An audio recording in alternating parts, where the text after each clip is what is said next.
Je pense que le match de rugby ou le match de football ou de tennis ou de n'importe quel sport est la variante ludique et plaisante à regarder. On pourra revenir là-dessus d'ailleurs du point de vue de l'identification que l'on fait avec l'effort et la beauté du geste sportif. D'une compétition individualiste beaucoup plus générale.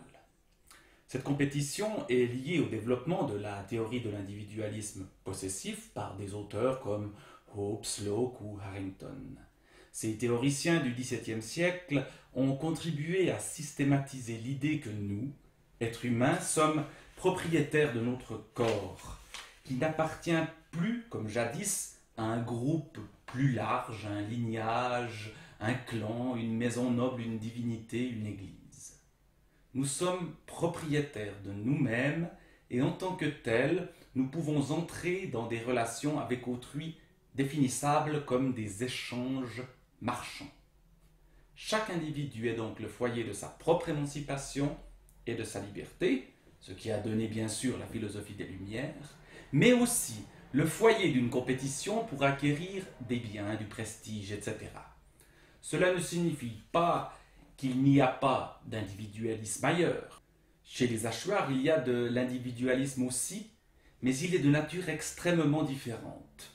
J'envisage peut-être, pour mes dernières années au Collège de France, de faire un cours sur l'individualisme parce que c'est un sujet absolument fascinant. On trouve de l'individualisme partout, mais dans des manifestations différentes.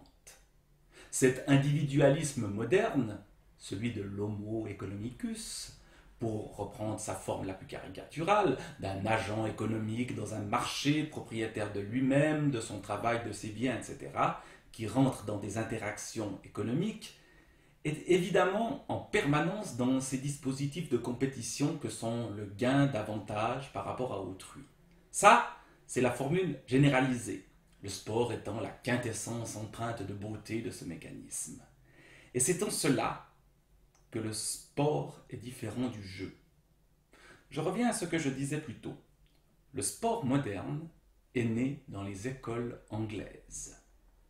J'ai été moi-même, jadis, quelque temps, pensionnaire dans une école anglaise.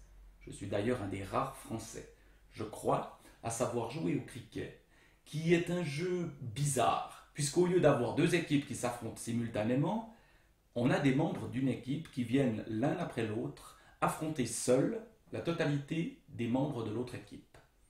Ces grandes écoles, ces public schools anglaises, ont inventé le sport comme un dispositif de façonnement des élites, de préparation à des carrières militaires, puisque bien des élèves se destinaient à servir dans l'armée. Ce dispositif a exacerbé l'esprit d'équipe, l'émulation, la camaraderie, l'aptitude à commander, tout ce qui est nécessaire au bon fonctionnement de la solidarité des dominants dans une société de classe et même une société de caste. La société anglaise, encore à l'heure actuelle, étant à bien des égards beaucoup plus stratifiée que la société française. C'est-à-dire qu'elle est constituée d'une multitude de couches qui communiquent assez peu. Seules les grandes opérations, comme la guerre ou les célébrations sportives, permettent de franchir ces barrières de caste.